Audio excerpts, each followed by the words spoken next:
My name is Adrian Cole, and I was 31 when I learned that loyalty in the corporate world is just another word for leverage, useful only until someone finds a better option. Back then, I believed in timing and effort, in the quiet certainty that if you worked hard enough, long enough, the right doors would eventually open. I wasn't naive. I knew the system wasn't perfect, but I thought merit still mattered. That belief lasted exactly 7 years, 3 months, and 11 days, right up until the morning I walked into the conference room and watched someone else present my work. Her name was Vanessa Clarke. She wasn't just my colleague. She was the person I trusted most in that building and outside of it. For 2 years, we had built something that blurred the lines between professional partnership and something more personal. Late nights turned into dinners, strategy sessions into quiet conversations about life, ambition, and everything in between. We never labeled it, but we didn't need to. Everyone saw it. Everyone knew, or at least I thought they did.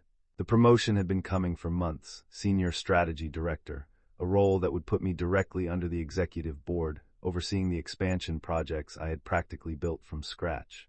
My name had been circulating in meetings I wasn't even part of. Even my manager had started treating me differently, less like an employee, more like an inevitable decision. "You've earned this," he told me once, clapping me on the shoulder. "Just be ready when it happens." I was ready.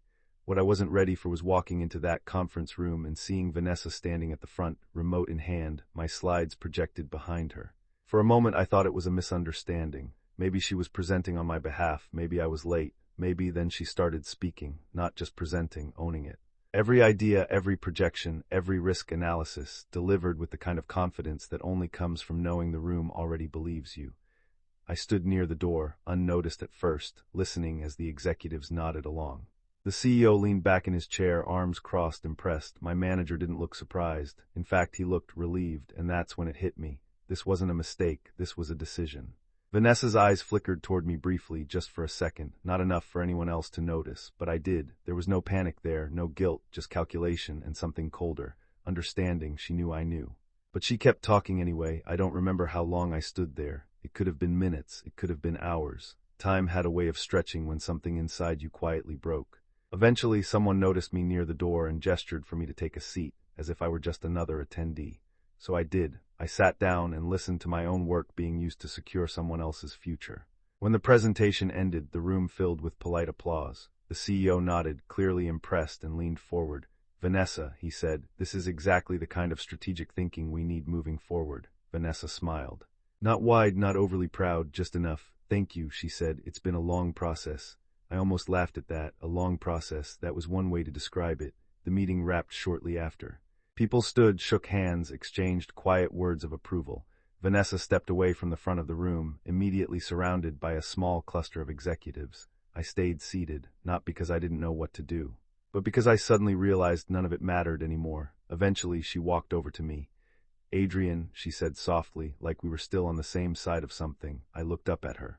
"You didn't even change the wording," I replied. Her expression didn't shift much, just a slight tightening around the eyes. "It was a team effort," she said. "No," I said calmly, "it wasn't." There was a pause, brief but heavy. She glanced around to make sure no one was close enough to hear. "This is how it works," she said, lowering her voice. "You know that." "I know how work works," I replied.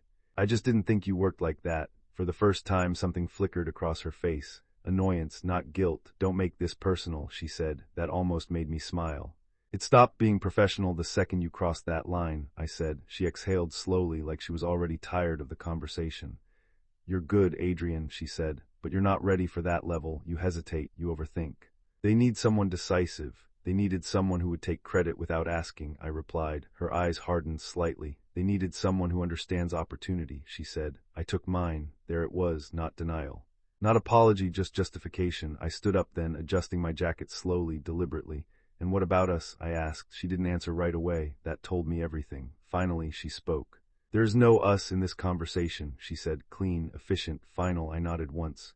"Good to know," I said. And just like that, something inside me shifted, not loudly, not dramatically, but in a way that felt permanent. That afternoon, the official announcement went out. Vanessa Clarke, Senior Strategy Director. My inbox filled with messages, some congratulating her, some awkwardly avoiding mentioning it at all. A few from people who knew the truth but wouldn't say it out loud. My manager called me into his office. "Look," he said, leaning forward like he was about to offer something meaningful. "This wasn't an easy decision." "It seemed pretty straightforward," I replied. He sighed. "You're valuable, Adrian, we just think you need more time." "How much more?" I asked. He didn't answer, because there wasn't an answer, just a delay. A polite way of saying not you. I left his office without arguing, without raising my voice, without giving them the satisfaction of seeing me break. That night I sat alone in my apartment, staring at the city lights outside my window. Everything looked the same, nothing felt the same. It wasn't just the promotion, it wasn't even just Vanessa. It was the realization that I had been playing a different game than everyone else, and losing because of it. I picked up my phone at one point, scrolling through old messages between us. Conversations that once felt real now read like rehearsals for something else entirely. I didn't delete them, I just stopped reading. Because for the first time in a long time, I wasn't thinking about what I had lost. I was thinking about what I had misunderstood, and more importantly, what I needed to become. That night, I didn't make a plan. I didn't write goals or set deadlines, I just made a decision. Quiet, simple, final. I wasn't going to chase a seat at their table anymore. I was going to build one they couldn't ignore. And next time, no one would need to steal my work to be seen. I didn't quit the next day. That would have been emotional. And emotions, I was starting to understand, were expensive in places where decisions were measured in numbers and leverage. So I stayed for 3 more weeks, not to prove anything, not to fight for what was already taken, but to observe. Once you stop expecting fairness, you start seeing patterns you used to ignore. Meetings became clearer. Conversations sharper. I noticed who spoke and who actually decided, who presented ideas and who walked away with credit. It wasn't about intelligence, it wasn't even about effort, it was about positioning. And I had been standing in the wrong place the entire time. Vanessa settled into her new role quickly, too quickly for someone who was supposedly not ready just weeks ago, her calendar filled with executive meetings. Her tone changed, subtle but noticeable, more assertive, more selective. We didn't speak much after that day. When we did, it was brief, professional, controlled, like strangers who happened to share a past neither of them wanted to acknowledge out loud. One afternoon, about 2 weeks after the announcement, she stopped by my desk. "Do you have the updated projections for the Southeast expansion?" she asked. No hesitation, no discomfort, just business. I looked up at her, studying her for a moment. "They're in the shared folder," I said. She nodded. "Next time, send them directly to me," she added. "It saves time." Next time, I almost said something. Almost reminded her that those projections existed because of me.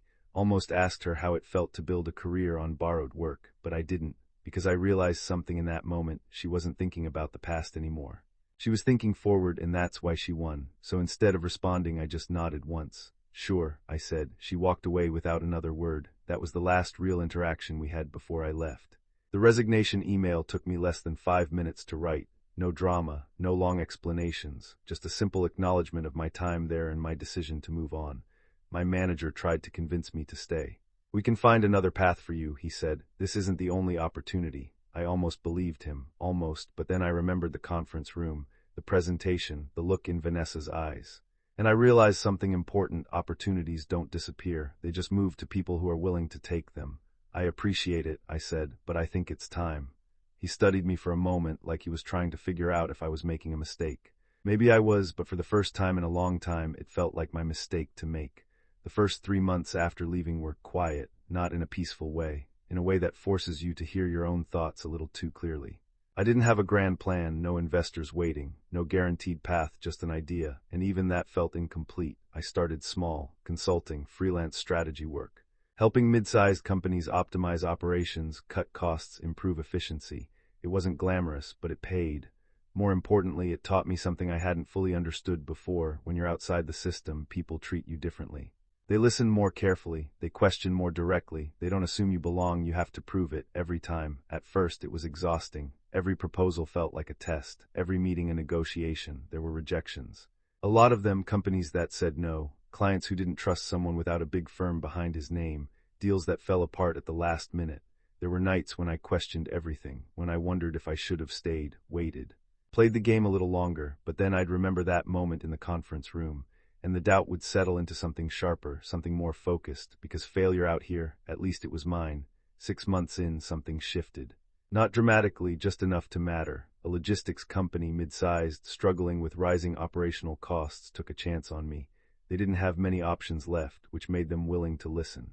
I spent weeks analyzing their systems, supply chains, vendor contracts, transportation inefficiencies, all the details most people overlooked. And then I did something I hadn't done before. I stopped thinking like an employee and started thinking like an owner. I didn't just suggest improvements. I restructured their entire approach. cut unnecessary routes, renegotiated vendor agreements, implemented systems that tracked performance in real time.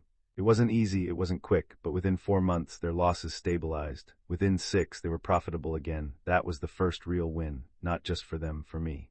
Because it proved something I needed to believe. I wasn't just good inside a system. I could build value outside of it. Word started spreading, slowly at first, then faster. One client turned into two turned into 5. By the end of the first year, I wasn't just consulting anymore. I was building something, a firm, small but growing, focused on strategic restructuring and operational efficiency. Not flashy, not loud, but effective. I hired my first employee, then my second, then a small team. People who understood the same thing I had learned the hard way. Results speak louder than titles, and control matters more than recognition. I didn't follow Vanessa's career.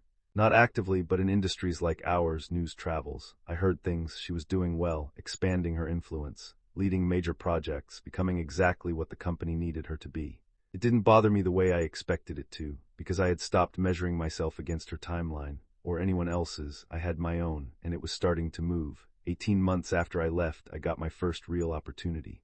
The kind that doesn't just change your business, it changes your trajectory. A struggling regional logistics firm, larger than anything I had worked with before, was on the verge of collapse, debt piling up, contracts failing. Leadership desperate, they didn't just need advice, they needed intervention. And for the first time, I wasn't walking in as a consultant, I was walking in as a partner. The meeting was set for a Monday morning. Boardroom, executives tense. Numbers worse than expected. I sat at the end of the table, listening as they explained their situation. Every problem, every risk, every reason why this might not work. And when they finished, all eyes turned to me, waiting, measuring, judging. I leaned back slightly, folding my hands. And for the first time since I left that company, I didn't feel like I had to prove anything, because I wasn't there to ask for a chance. I was there to offer one. You don't have a cost problem, I said calmly. You have a control problem. They exchanged glances, confused, curious. I continued. You're reacting to your market instead of shaping it. That's why you're losing. Silence, then questions. Then resistance, then interest, because when you speak with clarity, people listen differently, even if they don't agree yet. That meeting lasted 3 hours. By the end of it, nothing was signed, nothing was finalized, but something had changed.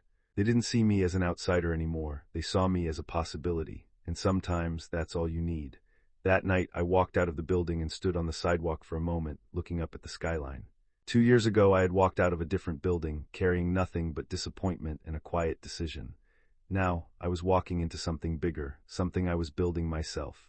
And for the first time, I understood something clearly. Power isn't given, it's accumulated, slowly, silently, until one day people realize they've been under it the whole time. The deal didn't close that week or the week after. In fact, it took nearly 2 months of back and forth, revisions, late-night calls, and quiet pressure before the board finally agreed to move forward. But when it did, it changed everything. I didn't walk in as a consultant anymore. I walked in with equity, a percentage small enough to make them comfortable, but large enough to matter.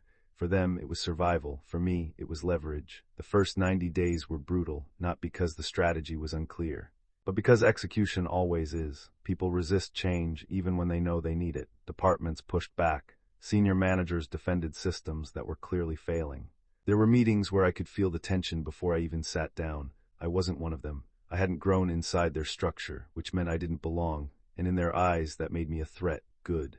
Because I had stopped trying to be accepted a long time ago, I made decisions quickly, faster than they were comfortable with. Routes were cut, budgets reallocated, entire teams restructured, not recklessly but decisively. Every move backed by data, every change tied to outcomes. At first, they questioned everything. Then they started watching, then they started listening, because results don't argue. Within 4 months, the bleeding slowed. Within 6, it stopped. By the end of the year, the company wasn't just stable, it was competitive again. That's when the conversations changed, not about survival anymore, about growth, expansion, acquisition. That word acquisition used to feel distant to me, like something reserved for people in glass offices and tailored suits. Now it was sitting across the table, waiting for me to define it. We didn't rush it, that was the difference. We studied the market, watched competitors, tracked weaknesses, because timing matters more than speed. And eventually an opportunity appeared. It wasn't a large company, not at first glance. Mid-sized, decent revenue, struggling margins. Overextended, but when I looked deeper, I saw something familiar. I saw patterns, operational inefficiencies masked by aggressive projections, leadership making reactive decisions instead of strategic ones. A structure that looked strong on the outside, but hollow underneath. And then I saw the name, the company they were trying to acquire. the one they were positioning as their next big move, the one that kept appearing in industry conversations. It was the same company I used to work for. For a moment I just stared at the report, not out of anger, not even out of surprise, just recognition. 2 years, that's all it took for the world to circle back. I didn't say anything at first, not to my team, not to the board. I just kept reading, analyzing, understanding, because this wasn't about emotion anymore. This was about position, and position requires clarity. From what I could see, they had grown, on paper at least, revenue up, projects expanding, leadership more visible. Vanessa's name appeared multiple times in the reports, leading initiatives, driving strategy. Exactly where she had wanted to be, exactly where she had fought to get. But underneath all of it, the same cracks were there, the kind that don't show up in presentations, the kind you only see if you've built the system yourself. Or watched it break. They're over-leveraged. The voice came from across the table. Ethan, my operations lead, was reviewing the same report. Expanding too fast, he added. Margins aren't holding. I nodded slightly. I see it, I said. He leaned back. You thinking what I'm thinking? I didn't answer right away, because I was, but I needed to be sure. That night I went through everything again. Financials, contracts, vendor relationships, internal structures. All the details most people skim over, and the more I looked, the clearer it became. They weren't just vulnerable, they were exposed. The next morning I called a meeting, not with the full board, just a small group. People who understood strategy beyond surface-level numbers. I laid everything out, calm, direct, precise. They're not our competition, I said. They're an opportunity. There was silence, then questions, then hesitation. Because what I was suggesting wasn't small, it wasn't safe, it was aggressive, calculated, and if done right, transformational. You're talking about acquisition, someone asked. I shook my head slightly. Not yet, I said. Then what? I leaned forward. Control. That's when the room shifted, because acquisition is visible. Control is not. We didn't move publicly. We didn't announce anything. We didn't even approach them directly. Instead, we started quietly. Strategically acquiring pieces, debt, vendor contracts, partnership stakes, small percentages that didn't raise alarms. Individually, they meant nothing. Together, they built something else. Leverage. Weeks turned into months. And slowly, silently, we positioned ourselves around them. Not inside, around. Because sometimes the strongest way to hold something is not to grab it directly, but to control everything it depends on. I didn't think about Vanessa during that process, not consciously, because this wasn't about her. It wasn't about the past. It was about structure, opportunity, timing.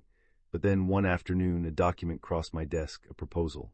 Formal, detailed, direct. They were seeking a partnership, a strategic merger to stabilize their expansion. And at the bottom of the document, her name, Vanessa Clarke, Senior Strategy Director. I read it once, then again. Not because I didn't understand it, but because I wanted to be sure I was reading it correctly. She didn't know. She couldn't, because if she did, this proposal wouldn't exist. She's reaching out to us, Ethan said, standing near my desk. I nodded. I see that. He studied me for a moment. You going to respond? I leaned back in my chair, looking at the proposal, at the structure, at the opportunity. And for the first time in a long time, I allowed myself a small, quiet smile. Yeah, I said, I am, but not the way she expected. We didn't rush the response. That was important. Timing always is. We acknowledged the proposal, expressed interest, scheduled preliminary discussions, everything normal. Everything professional, everything controlled. Meanwhile, we continued building position, quietly strengthening the leverage she didn't know we already had, because when the moment came, I didn't want a negotiation. I wanted inevitability. The meeting was set for a Thursday. Neutral location, private boardroom, no press, no noise, just decision makers. I arrived early, not out of nervousness, out of habit. The room was empty when I walked in, clean, silent, unassuming. I took a seat at the far end of the table, calm, still, waiting. A few minutes later the door opened, voices, footsteps, and then her. Vanessa walked in first, confident, composed, exactly as I remembered, but sharper, more refined. Like someone who had spent the last 2 years becoming exactly who she wanted to be. She didn't see me immediately. She was mid-conversation with one of her colleagues, focused, engaged, until she looked up, and her eyes met mine. Everything else in the room faded for a second, not dramatically, not like something out of a movie, just enough for recognition to settle in. She stopped walking, just slightly, just for a moment, but I saw it. Because unlike 2 years ago, this time I was the one already in position. Her expression didn't break, not fully, but something shifted, a flicker, a calculation, a realization, and in that moment she understood, not everything, not yet. But enough. I didn't stand, I didn't smile, I just held her gaze, calm, steady, unmoved. Because this time I wasn't the one walking into her presentation. She was walking into mine. Vanessa recovered quickly, I'll give her that. Whatever shock hit her in that first second, she buried it beneath the same composure that had carried her into that conference room 2 years ago. By the time she reached her seat, there was no hesitation in her posture, no visible crack in her expression. But I wasn't looking for visible reactions anymore. The smallest shifts told you everything, and I had learned how to read them. Adrian, she said, her tone measured, professional. No warmth, no history, just acknowledgement. Vanessa, I replied just as evenly. The rest of the room settled into place. Introductions were made, hands were shaken, laptops opened. To anyone watching from the outside, it was just another business meeting, structured, polite, routine. But underneath it, there was tension, not loud, not chaotic, controlled, like two opposing strategies waiting to collide. Vanessa led the opening, confident, precise. She walked through their proposal the same way she had presented my work years ago, clear structure, strong delivery, careful pacing. On the surface, it was solid, well-prepared, thought through, but I wasn't listening to what she said. I was listening to what she didn't, the gaps, the assumptions, the places where confidence replaced certainty, because I knew their structure. Better than she realized, when she finished, the room turned to me, waiting, evaluating, expecting a response. I leaned forward slightly, folding my hands on the table. Your expansion model is aggressive, I said calmly. Too aggressive for your current margins. A brief pause. Vanessa didn't interrupt. Good, she had learned something. You're relying on projected efficiencies that haven't stabilized yet, I continued. And your vendor contracts are locking you into costs that don't scale with your growth. One of her team members shifted slightly in his seat. Vanessa stayed still, watching. We've accounted for that, she said. I nodded once. I know, I replied. That's the problem. Silence, not awkward, heavy. I let the words settle before continuing. You're not building for growth, I said. You're compensating for instability. That landed. I saw it, not just in her. In the room, Vanessa's gaze sharpened slightly. And your solution? She asked. There it was, not defensive, direct, exactly how it should be. I leaned back, calm, unrushed. You don't need a merger, I said. Another pause, longer this time. What we're offering, she replied carefully, is a strategic alignment that benefits both sides. I shook my head slightly. No, I said. What you're offering is a way to stay afloat without addressing the underlying problem. Her jaw tightened. Just slightly, and what do you think that problem is? She asked. I held her gaze. Control. That word again, same as before, but this time it carried weight. You've built a structure that depends on too many external variables, I continued. Vendors, debt, short-term contracts, you don't own enough of what you rely on. She didn't respond immediately, because she couldn't, not without confirming it. And you do, one of her executives asked. I turned slightly toward him. Yes, I said simply. That's when I saw it. The first real crack, not in Vanessa's composure, in her certainty. Explain, she said. I reached down, opening the folder in front of me. Slowly, deliberately, not for effect but for clarity. Inside were documents, contracts, agreements, numbers that didn't need exaggeration, just context. I slid the first page across the table. Your primary vendor for regional distribution, I said. We acquired their contract rights 3 weeks ago. A shift in the room, subtle but real. The second page followed. Your secondary fleet leasing partner, I continued. We now hold controlling interest. Another shift. More visible this time, the third page. Your outstanding debt, I said. We purchased a majority position last week. Silence, not the kind that fills space, the kind that removes it. Vanessa didn't look down immediately. She stayed still. Processing, calculating, rebuilding. Then she reached for the documents, slowly, carefully, like someone who already knew what they would find but needed to see it anyway. The room felt smaller now, tighter, because the dynamic had changed. Not gradually, instantly. You're saying, one of her team members started. I didn't let him finish. I'm saying you're not negotiating from a position of strength, I said calmly. Vanessa looked up then, and this time there was no mask. Not completely. How long? She asked quietly. I didn't rush the answer. Long enough, I said. She held my gaze, and in that moment something passed between us. Not anger, not regret, recognition. You planned this, she said. I shook my head slightly. No, I replied. I recognized it. That mattered because this wasn't revenge. It was alignment, opportunity meeting preparation. The room stayed silent because there was nothing left to argue, not logically. What do you want? She asked, direct. Finally, I leaned forward again, and for the first time in that room, everything was exactly where it needed to be. Control, I said. The word didn't echo. It didn't need to. It landed exactly where it was supposed to. Vanessa didn't respond immediately. She didn't argue, didn't deflect, because she understood something most people in that room were just beginning to grasp. This wasn't a negotiation anymore. It was a conclusion. What does that look like? She asked finally. Her voice was steady, but softer now, measured in a different way.